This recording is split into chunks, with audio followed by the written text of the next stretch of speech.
Mesdames, Messieurs, bonjour. Merci d'être toujours aussi nombreux pour ce 5e Paris Air Forum.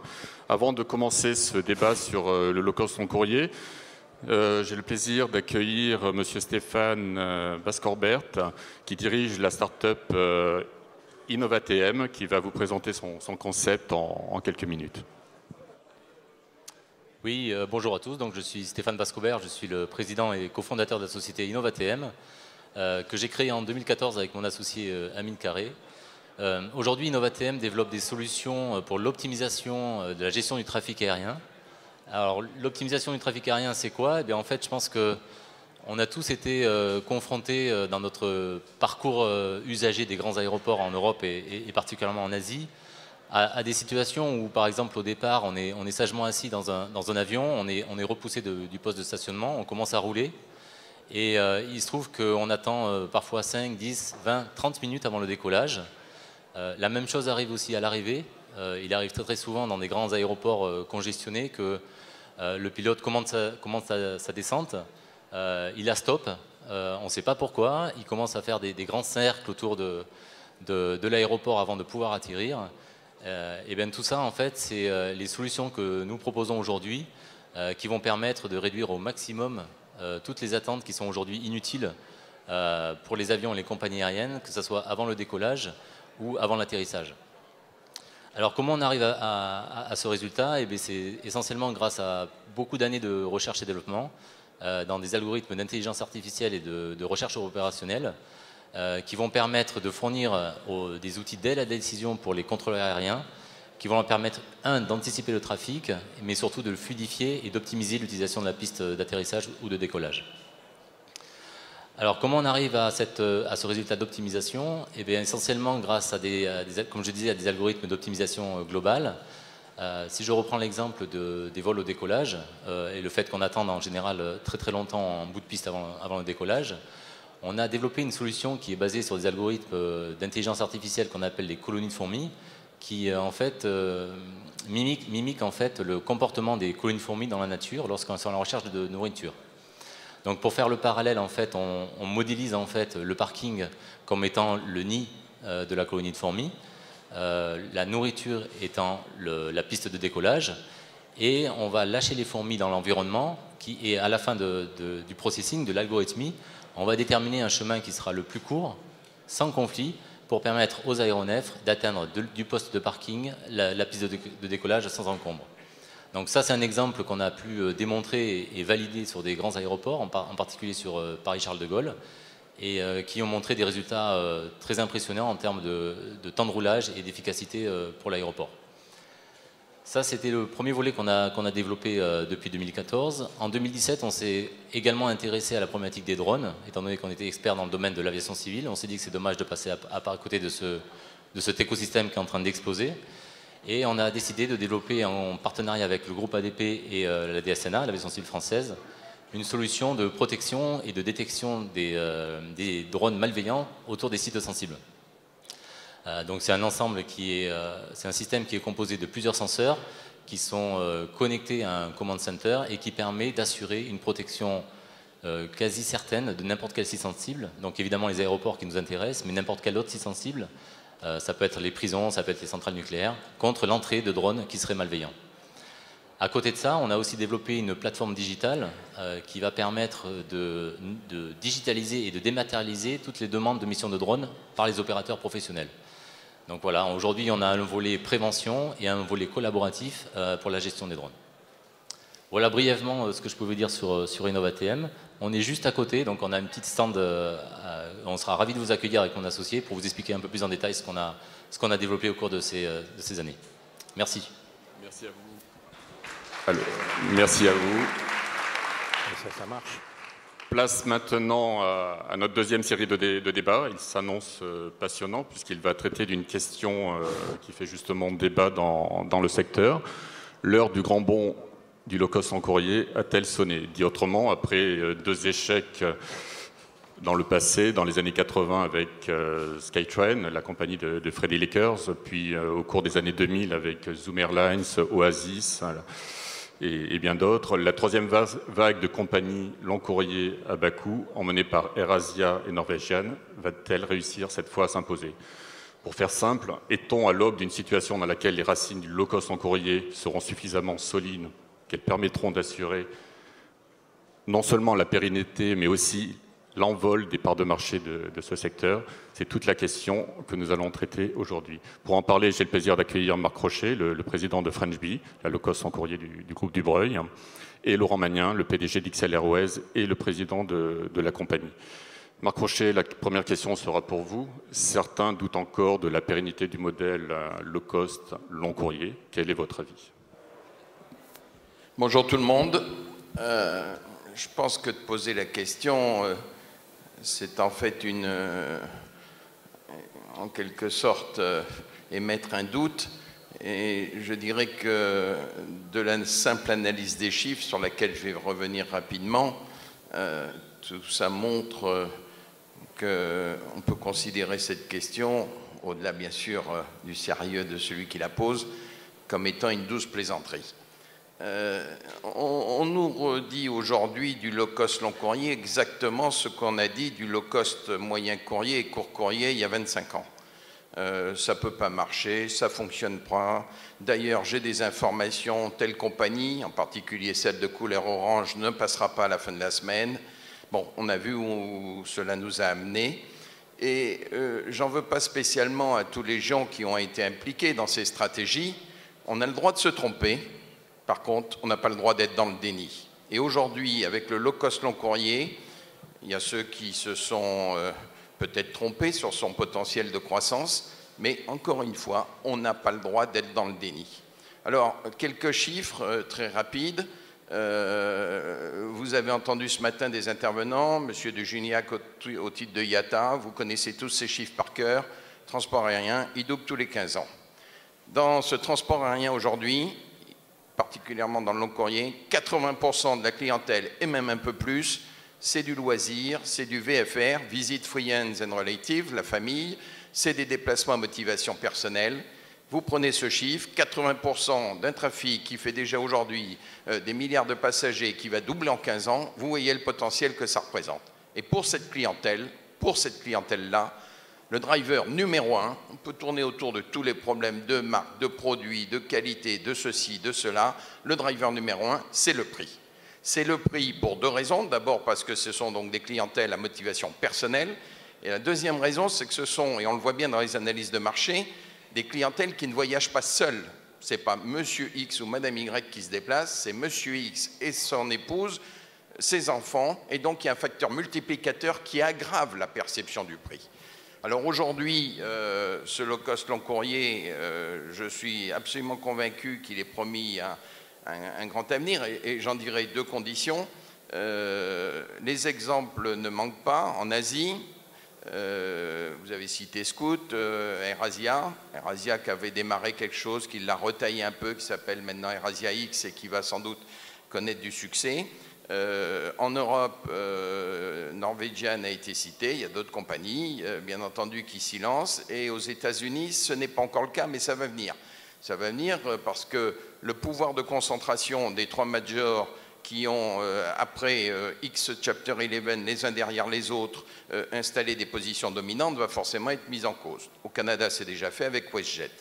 Donc, les éléments objectifs sont là. Alors, à preuve de ces éléments objectifs, la bataille qui est engagée aujourd'hui sur le plan boursier et financier pour la prise de contrôle de Norwegian. Norwegian, on va y revenir, c'est plus de 100 avions moyen courrier et c'est plus de 30 avions gros porteurs ultramodernes Boeing 787. Et vous avez vu comment IAG s'est lancé là-dedans, comment Lufthansa s'est lancé, et je pense savoir qu'il y a encore un troisième qui court après ça. Je précise que les troncs ont les moyens financiers de cette bagarre, et donc ça va sans doute être chaud. Et ils ne seront pas prêts, ces trois-là qui ont du succès et des ressources financières costauds, à mettre des milliards sur la table pour quelque chose qui serait éphémère. Donc, dernier point de mon intervention, je reviens à des gens qui connaissent quand même bien le métier, qui ont démontré qu'ils savaient faire. Willy Walsh, patron d'IAG, dont les succès sont indiscutables en matière d'organisation du transport aérien européen sous la coupe d'une holding qui a une vraie direction, dit, bon, bah, tout ça, et c'est pour ça d'ailleurs qu'ils ont lancé Level et qu'ils se lancent aussi dans la bataille de Norwegian, c'est potentiellement 40% du marché. Et John Lee, qui a quand même à son historique le fait d'avoir quand même vendu grosso modo 15 000 Airbus dans sa vie, dit ça sera 50%. Bon, alors où est la vérité? Est-ce que c'est 35, 40, 50? Je ne sais pas le dire. Ce que je sais, c'est que ça marchera. Et ça va marcher à condition de respecter deux choses fondamentales. Bien sûr, le client, il veut payer moins cher. Et pour répondre à sa question et à sa préoccupation, il faut beaucoup d'innovation.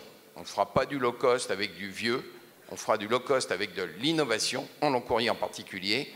Et il faut du courage, parce qu'il y a beaucoup de choses à remettre en cause. Mais sur le potentiel de croissance des low cost long courrier, j'ai absolument aucun doute. Et c'est d'ailleurs pour ça qu'on a lancé French Bee d'une feuille de papier blanche précise.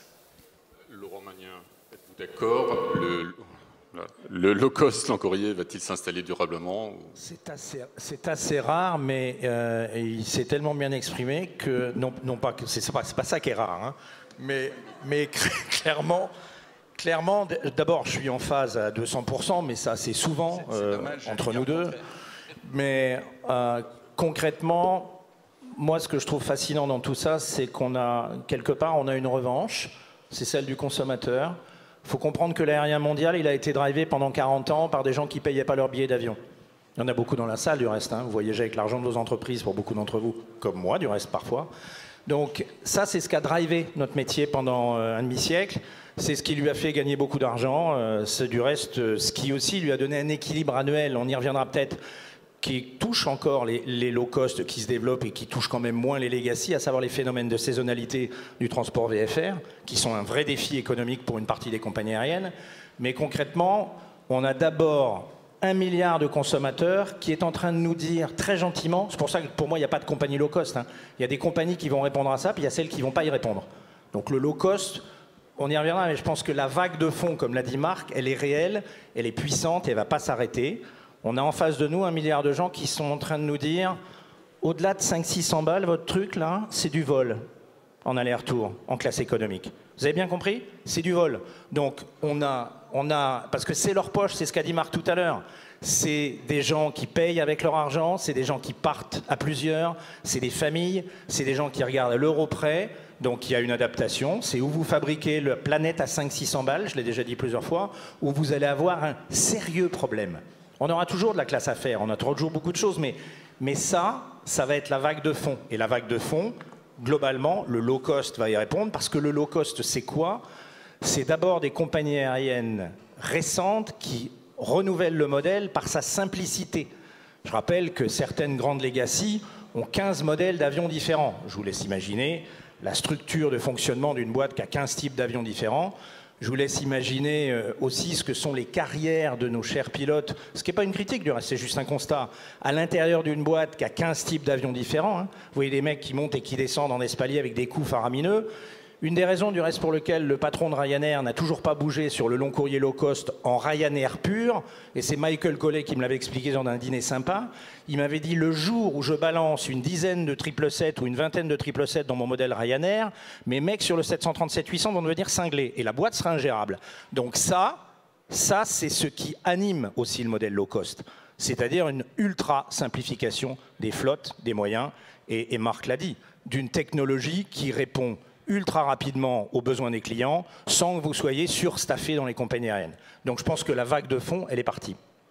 Marc Rochet, si le marché existe, pourquoi donc les compagnies, il n'y a que 2 compagnies low cost qui ont créé des filiales low cost, donc Norwegian et AirAsiaX. Les autres, ce sont toutes des compagnies traditionnelles, sans pour autant lancer de grands investissements. On voit que les compagnies américaines, vous dites qu'elles vont bientôt venir. Pour l'instant, elles n'ont pas bougé. On voit que les résultats de Norwegian sont très décevants. Il y a quand même des indices, ou en tout cas des éléments qui permettent de douter. Qu'est-ce que vous en pensez? Qu'est-ce que vous répondez à cela? Il ne faut pas se voiler. La fin, c'est difficile de faire de l'innovation. J'ai dit tout à l'heure qu'il fallait du courage, donc ça répondait en partie à cette question. Il faut des investissements et il faut avoir cette capacité de remettre en cause beaucoup de choses. Clairement, aujourd'hui, le low cost long courrier, comme d'ailleurs le low cost court et moyen courrier, ne peut réussir, c'est en tout cas notre position, c'est celle qui nous a guidés dans nos choix, qu'en reconstruisant une entreprise de transport aérien à partir d'une feuille de papier blanche. Parce que les pesanteurs du passé, les habitudes, les remises en cause sont des choses qui sont très difficiles. On sait que pour changer la culture des gens, en particulier dans nos pays européens un peu conservateurs, c'est quelque chose qui n'est pas si facile que ça. Donc la toute-puissante IAG fait deux choses. Elle lance Level. Level, c'est pas British Airways, c'est pas Iberia, c'est même pas Vueling. C'est quelque chose de nouveau. Je constate que Japan Airlines, qui vient d'annoncer qu'elle aussi réfléchissait à du low-cost long courrier, pareil, elle part d'une feuille de papier blanc. Norwegian, tout le monde aujourd'hui, parmi les puissants, veut s'en accaparer la propriété.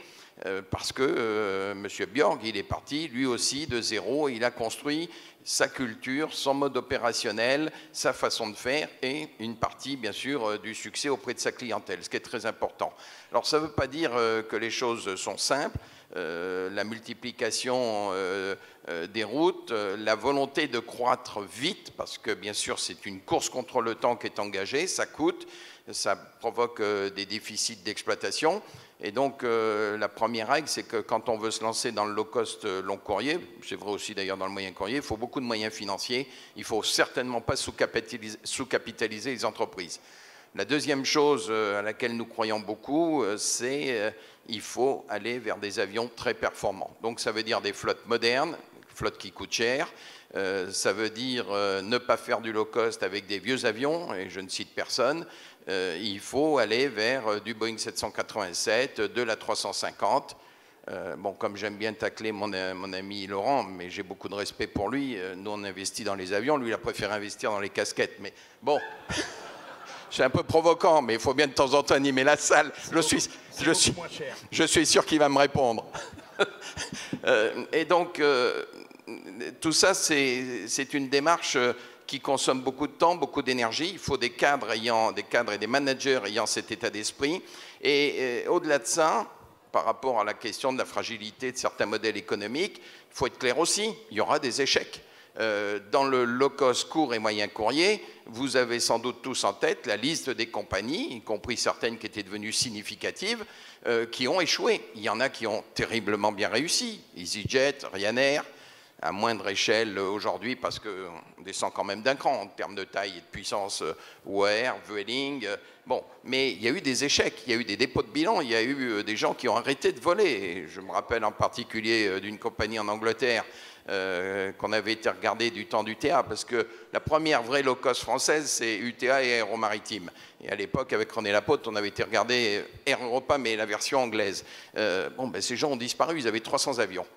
Ils n'ont pas bien managé leur croissance, ils n'ont pas bien managé leur efficacité. Donc oui, il y aura des échecs, mais ce n'est pas parce qu'il y aura des échecs, et j'en suis convaincu, de grands succès, que le modèle doit être mis en cause. Bon, je vais laisser Laurent me répondre sur les casquettes. Laurent Magnin. Non, mais il est déchaîné aujourd'hui. Hein. Je ne sais pas ce qu'il a mangé avant de venir, mais déchaîné. Mais la casquette, ça coûte beaucoup moins cher qu'un 350, je confirme. Les low-cost peuvent-elles vraiment réussir, Laurent Magnin, sur les axes où les compagnies classiques ont noué des grosses alliances, notamment des JV? Alors on parle du transatlantique, mais aussi du transpacifique de l'autre côté. Est-ce que la puissance commerciale de ces alliances ne sont pas une barrière à ces low-cost en courrier? C'est terrible, il est tellement en forme ce matin. Je vais résumer quand même aussi ce qu'a dit Marc. On oublie de dire que les 5 premières années de Ryanair et d'EasyJet sont catastrophiques. Hein, okay, avec juste une énorme nuance, le marché y croyait. Bon. Alors vous regardez Norwegian, là, l'endettement est à tomber par terre. Hein, c'est un des endettements les plus dingues du transport aérien de ces dernières années. Hors situation qu'on ne comprend jamais très clairement des compagnies du Golfe, mais qui est un autre débat. Mais si on reste à l'intérieur de notre cadre européen, l'endettement de ce mec est hallucinant. Mais il a une force terrible, et je pense que ça le porte, Björk, aujourd'hui. Le marché croit en lui. Quand les IAG, Lufthansa se penchent vers lui, l'action décolle. Bon, il y a des compagnies dont l'action décolle moins en ce moment. Je ne ferai pas de commentaires. Mais clairement, on est face à ce défi-là. C'est-à-dire qu'aujourd'hui, Le marché, et Marc l'a dit, croit dans le low cost. Alors vous pouvez perdre de l'argent sur le démarrage, et je le rappelle, ça a été le cas d'EasyJet, hein. La mise en place du programme EasyJet face au maillage des compagnies moyens courriers d'il y a 20-30 ans, ça n'a pas du tout été de la rigolade. Bon, simplement, et on l'a dit tout à l'heure, c'est le prix de production du siège classe économique qui va parler, et des premiums du reste, qui vont devenir également peut-être un semi-piège pour les business class. Donc vous regardez ce qu'a fait, vous avez regardé le Norvégien, il a rajouté de la premium à l'avant de ses avions. Donc ça veut dire du reste qu'il est très prudent sur le yield uniquement classe économique, donc c'est une réflexion aussi pour tout le monde, à l'année longue. Et moi je reviens à la problématique de la saisonnalité. L'énorme défi des low cost qui font majoritairement de la classe économique, leur vrai défi, ça va être de voir que le trafic d'avril à octobre, il n'a pas de limite à l'expansion. Le trafic du 1er novembre au 30 avril, il ne va pas aller à la même vitesse. Donc il y a quand même un management quelque part de la performance économique dans un phénomène de saisonnalité violent. Marc Rocher, on a parlé beaucoup de Norwegian, IAG ou Lufthansa, donc voire un troisième groupe qui, selon vous, qui est intéressé. Si Norwegian bascule chez IAG ou Lufthansa, il n'y aurait plus en Europe de transporteurs low cost, entre guillemets, pure player. Ils seraient tous aux mains d'une compagnie classique. N'y a-t-il pas un risque que ces groupes de transporteurs classiques, ces legacy, cadenassent le marché, notamment Lufthansa peut-être?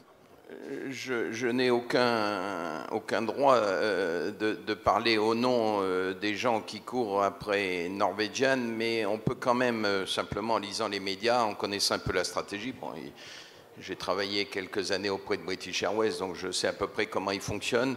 Je pense que les deux majors en question n'ont pas tout à fait la même approche, d'abord. Et après, je répondrai sur le fond de la question. IAG, qui a lancé son programme de vol low cost long courrier, donc qui s'appelle Level et qui contrôle par ailleurs Vueling, si elle réussit son opération sur Norwegian, elle fait un coup magnifique et elle fait un coup double. Premièrement, Vueling, c'est pas dans les 3 premiers européens, hein. Là-haut, il y en a des plus gros que elle. Et en particulier les 2 premiers qui sont des gros costauds. Et donc, si vous prenez la flotte moyen courrier de Norwegian et la flotte moyen courrier, elle est uniquement moyen courrier de Vueling, et que vous co-gérez ou que vous fusionnez les deux, ça remet pour le groupe IAG sa low cost moyen courrier dans le peloton de tête EasyJet, Ryanair. C'est donc pour elle un enjeu majeur, parce que le marché européen est lui-même un enjeu majeur pour les low cost. Tout à l'heure, Alexandre de Juniac l'a dit, juste 2 chiffres. Hein. Les low cost en Europe, c'est tout simplement 50% de l'offre.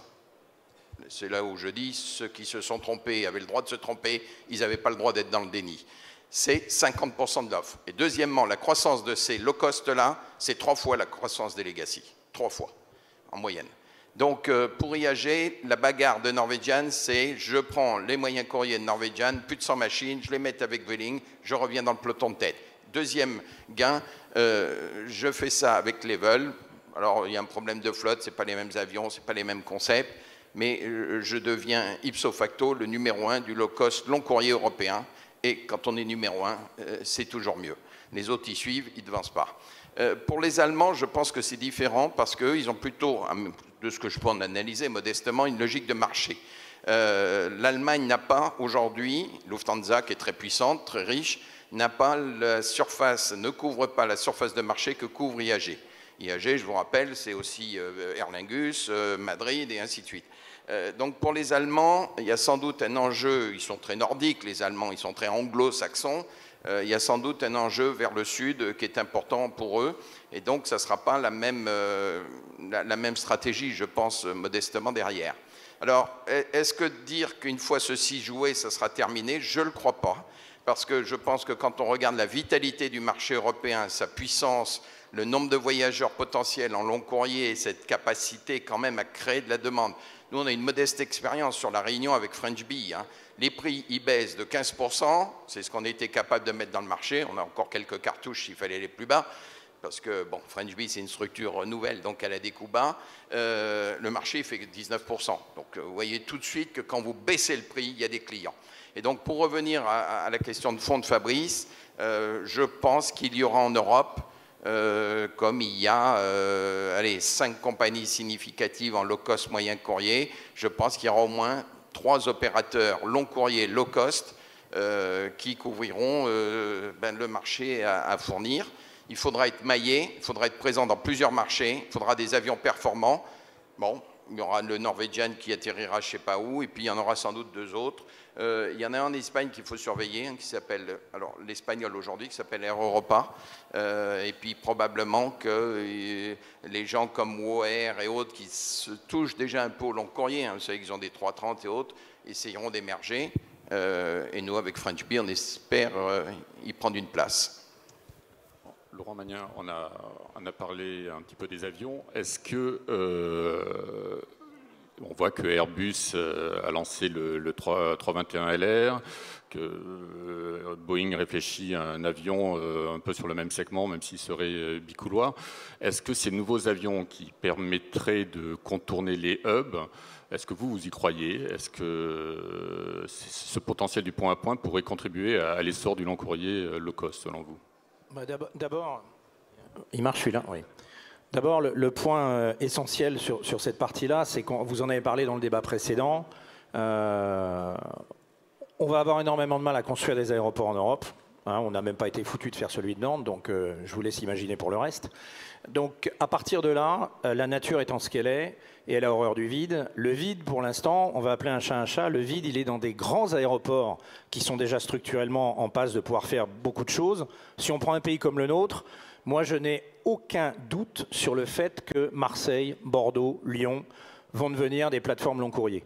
D'abord parce que, encore une fois, le hub va avoir ses limites à certains moments. D'autre part, je rappelle que le hub, il a quand même une contrainte, il a d'énormes avantages en termes de stabilité des vols long courrier par des alimentations de flux différents, comme tout le monde le sait. Mais il a quand même un désavantage énorme, en particulier quand le point à point devient sauvage et concurrentiel, c'est son coût.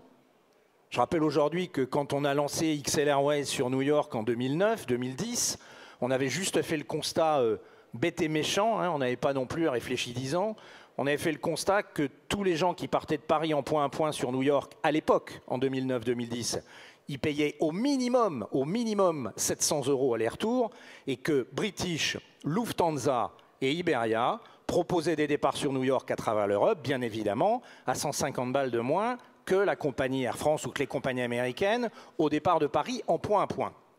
On a fait quoi?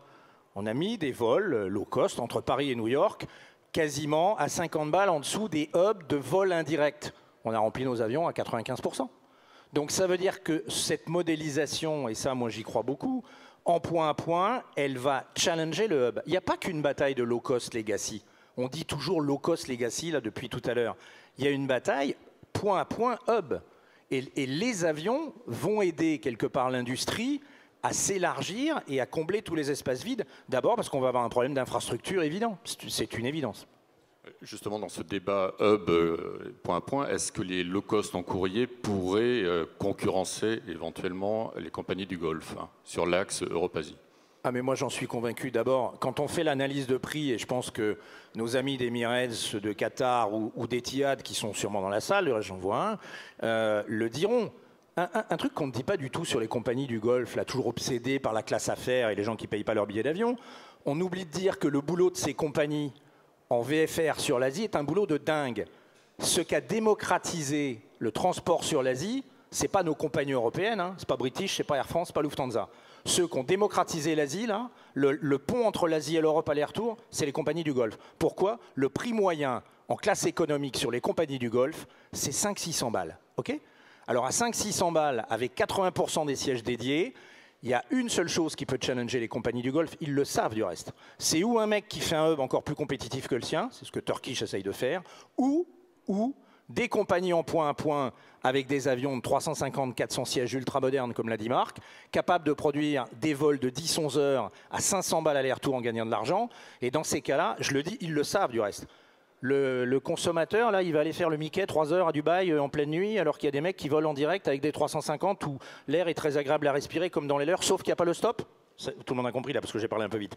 Mais concrètement, c'est ça la vérité. C'est que le low cost va être un des premiers dangers des compagnies du Golfe. Je pense que c'est, en tout cas, ça va challenger les capacités, qu'on les remercie du reste d'avoir créé, parce que le flux vient d'eux, hein, il ne vient pas de nous. Parce que nous, on n'a pas fait notre boulot. Marc Rochet, sur ces 2 points, sur les nouveaux avions monocouloirs sur le long courrier et ensuite sur le Golfe. Sur les nouveaux avions, et je précise que mon voisin de gauche en a acheté, donc il n'achète pas que des casquettes, puisqu'il a pris des 321 pour la compagnie qui est filiale du même groupe. Bon, j'ai un avis un petit peu réservé. J'ai un avis réservé pour plusieurs raisons. La première, c'est que bon, les marchés de province, les marchés des villes secondaires, ce sont quand même des petits marchés. C'est indiscutable. Donc aujourd'hui, il n'y a pas de quoi mettre un quotidien sur Toulouse-New York, où j'ai rien contre Toulouse et encore moins contre New York, ou sur Marseille-Pointe-à-Pitre. Donc l'idée qui est de dire pour arriver à mettre des vols, il faut baisser la capacité de l'avion, il faut avoir un avion très performant qui, au lieu de faire 350 sièges, en fait que 200, c'est une bonne idée. Sauf que il y a quand même des règles intangibles dans le transport aérien et dans l'industrie. C'est que quand un avion, vous avez une taille plus faible, vous augmentez son coût au siège kilomètre offert. Vous augmentez son coût au siège kilomètre offert. Alors, on vous dit, oui, mais le 321, il a des coûts au SKO qui sont l'équivalent de quoi? L'équivalent des 330 ou des 777, et ça c'est vrai. Donc effectivement, on peut penser qu'il y a quelque chose de nouveau qui arrive.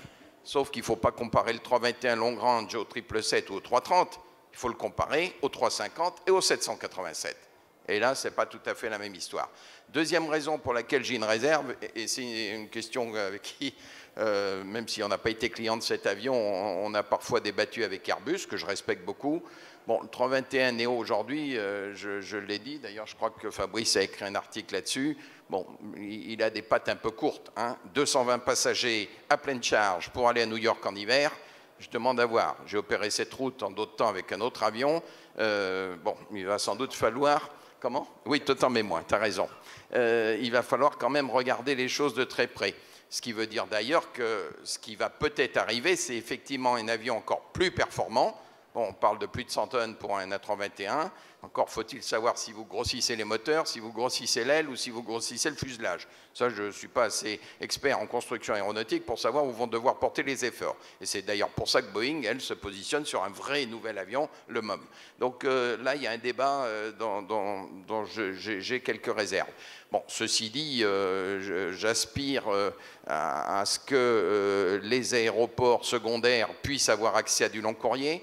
Et ma position personnelle, mais elle n'est que personnelle, c'est que s'ils veulent avoir du long courrier, ils ont une arme qui, elle, ne dépend pas de la machine, c'est celle d'organiser du self-connect très concentré dans leurs propres aéroports. Il y a 3 aéroports en France. Hein. Il y a Toulouse, il y a Marseille, il y a Lyon. Bon, Nice, c'est un cas un peu particulier parce qu'il est déjà très opéré. Qui, s'ils organisent des plages de rendez-vous self-connect, hein, pas organisées en hub, là, ils peuvent drainer du trafic.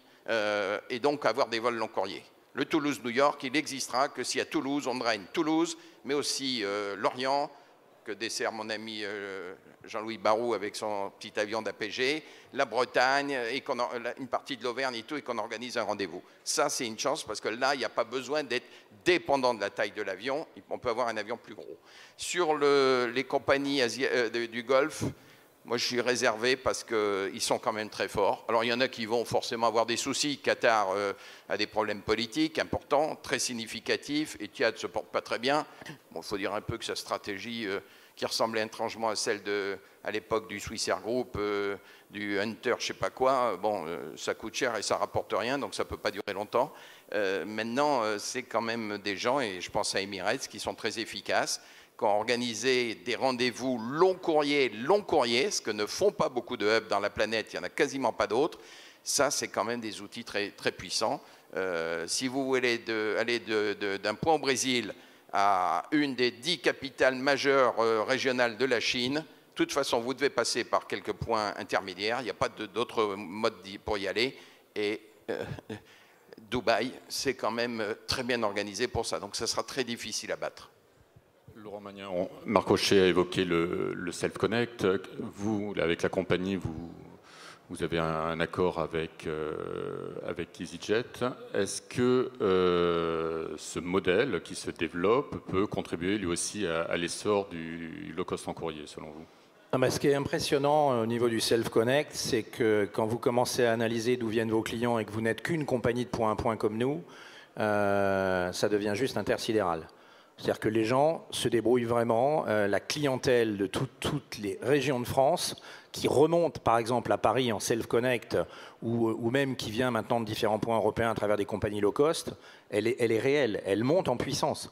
Et je crois que plus ça sera organisé, comme l'a dit Marc, plus les aéroports ont structurellement la vraie bataille de l'organiser, plus ça va être une véritable machine de guerre. Moi, ça, j'en suis convaincu. On en a besoin du self-connect. Hein. Je veux dire, on revient toujours au même débat d'une alimentation la plus dense possible des cabines de nos avions, surtout quand on se balade avec des avions de 350-400 places tous les jours. Il n'y a pas de débat.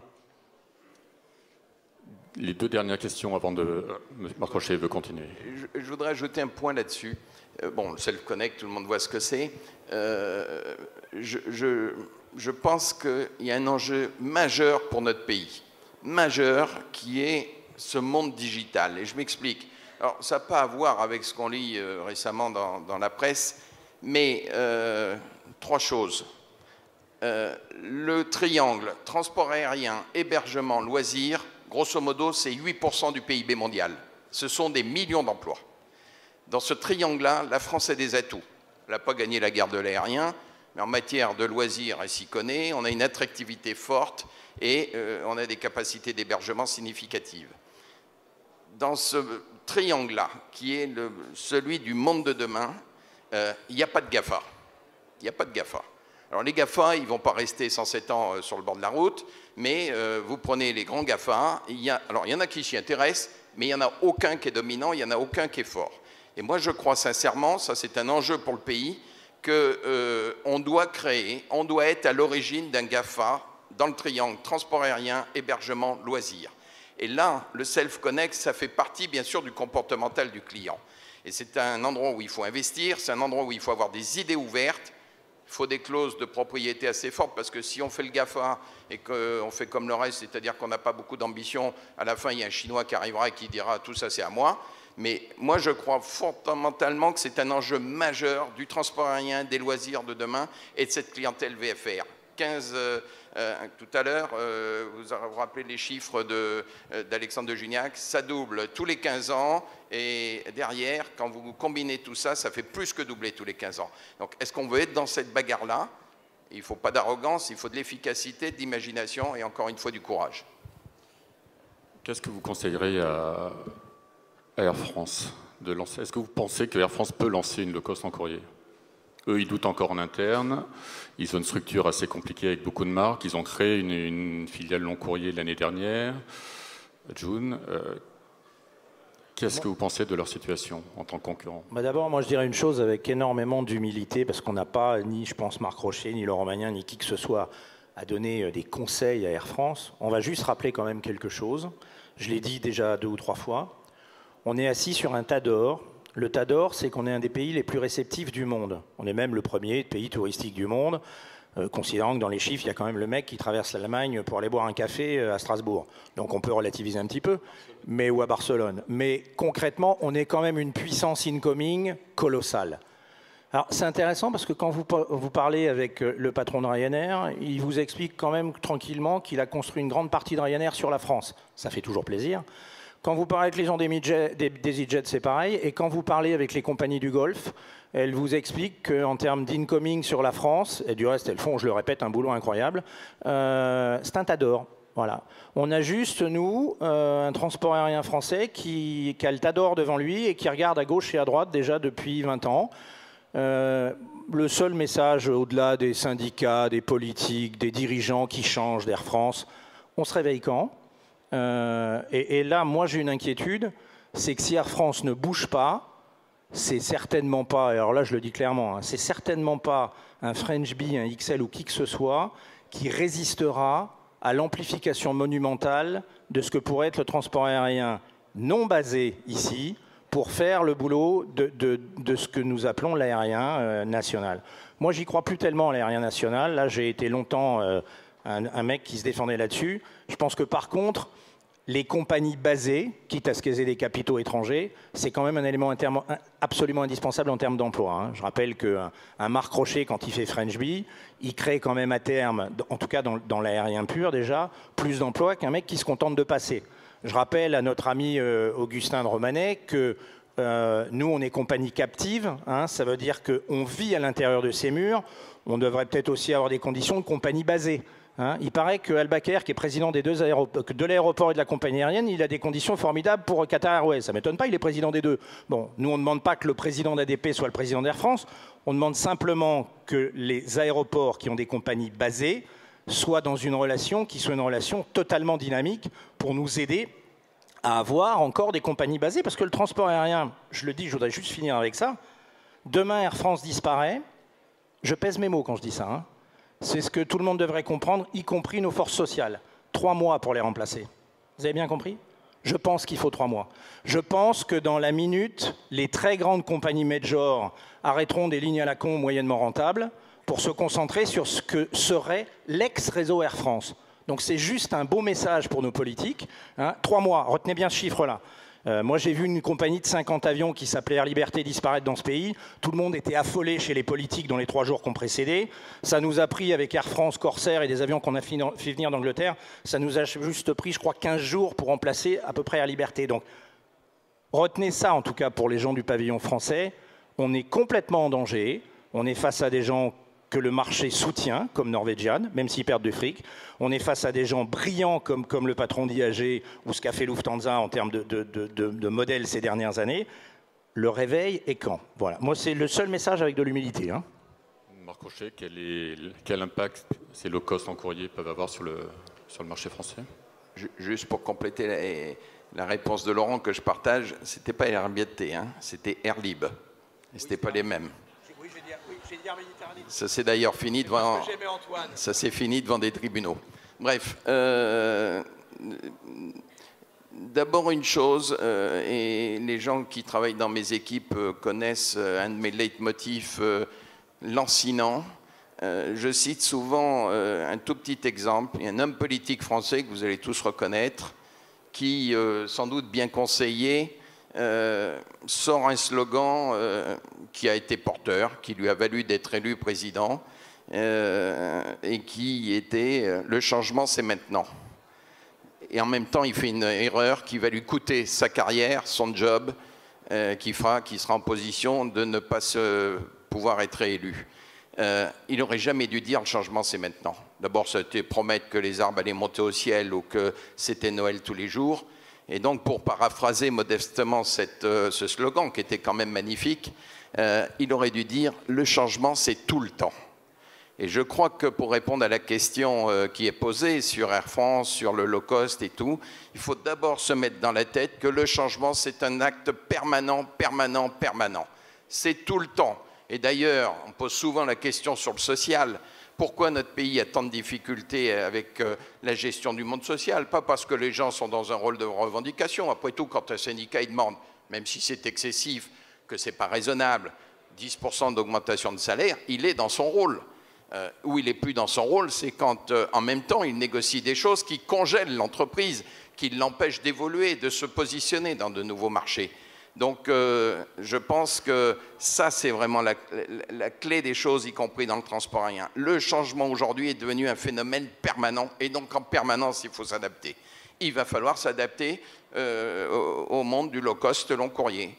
Il va falloir prendre une feuille de papier blanc, expliquer qu'on ne prend pas des vieux trucs dans un coin pour en faire une low cost. Il faut vraiment y aller avec des moyens, des gens qui s'engagent, des gens qui ont la passion, sans stigmatiser une partie de la population, parce que quand on laisse croire que tout va être au nom d'un grand legacy, mais que l'effort de compétitivité il sera uniquement porté par les PNC, il ne faut pas s'étonner qu'après les PNC se considèrent comme méprisés, ce qui est une grave erreur. Et donc je crois sincèrement qu'il faut rentrer dans cette logique de changement permanent. Alors moi, modestement, et j'ai déjà exprimé cette situation, Je souhaite à Air France le plus grand succès possible parce que c'est le succès de la France. Je lui souhaite donc de changer et de changer tout le temps. Et je pense qu'elle en a les moyens et qu'elle peut y réussir parce qu'elle a des personnels compétents et des personnels de passion, elle aussi. Et donc, c'est le vœu qu'on peut formuler. Maintenant, si elle décide de ne pas changer tout le temps, très modestement, je vais vous dire, ça sera bon pour les concurrents. Et nous, on fait partie de ces concurrents et je peux vous assurer qu'on y prendra notre place. Merci, messieurs. On va prendre 2-3 questions, pas plus, hein, parce qu'on est déjà en retard. Présentez-vous, messieurs.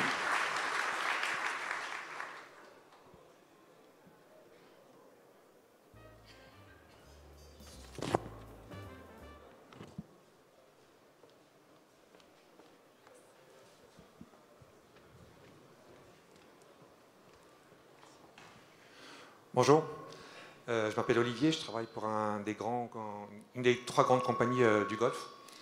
J'ai une question. Quel est selon vous le portrait robot du futur chercheur d'or? Quelles seront les qualités du futur patron d'Air France? Merci. Oh, le piège. Encore. Bon, je pense que c'est un peu difficile de répondre à ça, mais on en a parlé. Et c'est vrai qu'on doit peut-être un poil s'exprimer, mais j'ai encore une fois, il faut y mettre beaucoup d'humilité. Je pense que le personnel d'Air France ou le personnel d'une compagnie en règle générale, il faut lui raconter une histoire de conquête. Si on ne lui raconte pas une histoire de conquête, ça pose un souci. Comme l'a dit Marc, le bashing de telle ou telle catégorie de personnel n'amène plus rien. C'est plus le débat. Pilote, steward, hôtesse, mécano, on ne peut pas rentrer là-dedans. On ne construit pas nos compagnies aériennes sans personnel. Et en plus, c'est là où l'aérien est un métier incroyable, on doit gérer des populations qui sont extrêmement hétérogènes. On a des gens qui ne font pas du tout les mêmes métiers avec le même projet commun. Donc il y a le retour au projet commun, mais je pense que ça passe par la notion d'un président qui va dire on repart à la conquête. Et on doit remettre, je crois que c'est l'élément principal, on l'a dit avec Marc, c'est une marque incroyable. Vous savez, moi, quand je vois une compagnie Air France qui est capable de vendre des billets 300 balles de plus que nous, simplement parce qu'elle s'appelle Air France, il m'arrive de me poser des questions encore. Je me dis quand même, voilà des mecs qui arrivent à vendre une marque. Bon, je veux dire, donc ça, cette force-là, je pense qu'elle ne peut pas être abîmée en permanence par des conflits sociaux, elle ne peut pas être abîmée en permanence par le sentiment qu'ils ne s'entendent pas entre eux. Donc le premier job du président, c'est l'unification du projet commun et de repartir en avant. Il y a des vrais goals, hein. Il faut considérer les compagnies, et c'est vachement sympa de considérer les compagnies du Golfe comme un véritable challenger, l'ennemi, comme dans les films, là, qui on doit rentrer dedans pour lui reprendre des parts de marché ou les développer conjointement. Mais c'est ça, le projet. Est-ce qu'il y en a d'autres? Moi, j'en vois pas d'autres. Hein. Et la paix sociale à l'intérieur d'AF, elle est fondamentale. Après, je suis d'accord avec Marc, hein. Les syndicats sont dans leur rôle quand ils ont des revendications sur les rémunérations, mais on est dans un piège. Allez regarder juste les résultats des compagnies aériennes françaises, c'est ce que je dis souvent à mes délégués syndicaux. On ne partage que ce qu'on a. On ne peut pas partager de l'argent qu'on n'a pas, hein, ça se saurait. Bon.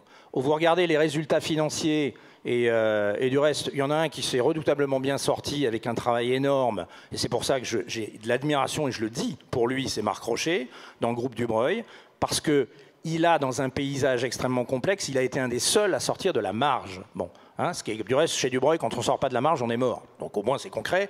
Mais sur les autres compagnies françaises, je vous engage, et là je le dis, hein, à aller regarder Air France compris nos résultats d'exploitation sur 10 ans. Vous allez juste avoir peur. Vous avez bien compris? Juste avoir peur. Donc notre relation avec nos partenaires sociaux, c'est de faire un état des lieux, de dire vous avez vu ce qu'on a comme bilan là? Parce que c'est vrai qu'Air France là, a gagné de l'argent cette année. Vous avez regardé les comptes de résultats d'Air France sur les 10 dernières années?